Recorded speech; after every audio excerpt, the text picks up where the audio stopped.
Governor Jay Inslee and Attorney General Bob Ferguson proposed a series of new gun safety measures, including a ban on military-style assault weapons, a gun licensing law, and a bill that would make gun makers liable for their products. Surrounded by local and state officials, gun restriction advocates, and gun violence survivors, Inslee called the rash of gun deaths an epidemic and said it's time to take action.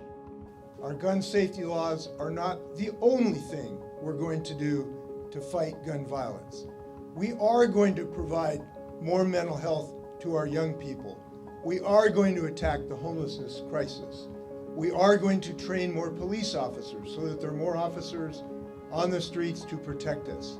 Inslee said last month's shooting at Ingraham High School was a sign of how gun violence affects the state and the country as a whole.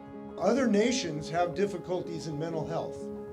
Other nations have people who get in arguments.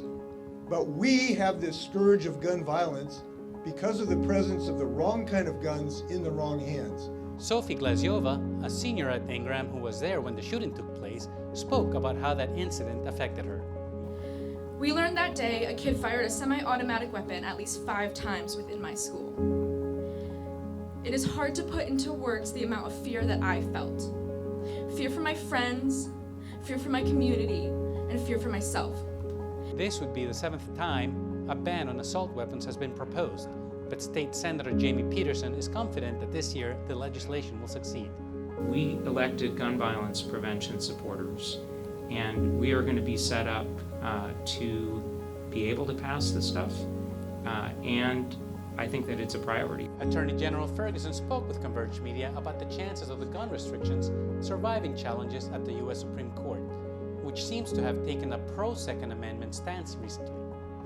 This summer, the country's highest court struck down a concealed carry law in New York. Analysts say that decision could doom gun laws across the nation, but Ferguson thinks these new gun regulations would be upheld by the court.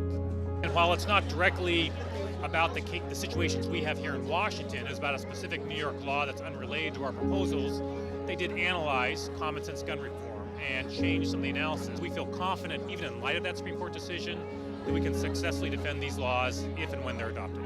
State Representative David Hackney said his bill to hold gun makers liable for their products will allow victims of gun violence to sue the manufacturers.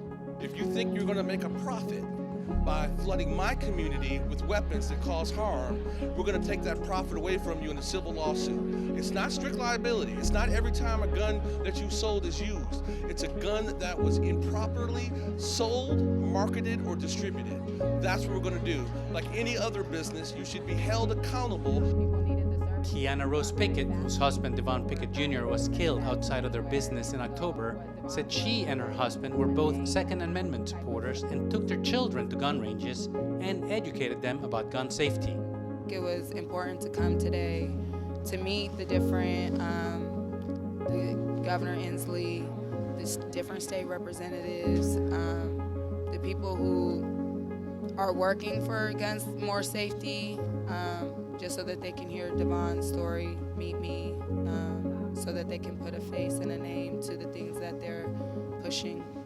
Tyler, a Second Amendment advocate and gun owner who asked that his last name not be used because of privacy reasons, is skeptical that new laws will reduce gun violence in the state. I think it's more of a mental health issue within our state, that our state is no longer actually helping mental health issues and people that need help. Most incidences with firearms and negative homicides and things like that are generally from people that are restricted and not even allowed to have firearms. These are not your law-abiding citizens that are procuring firearms through a shop legally and going through a background check process. These are people that are stealing guns or acquiring them on the black market.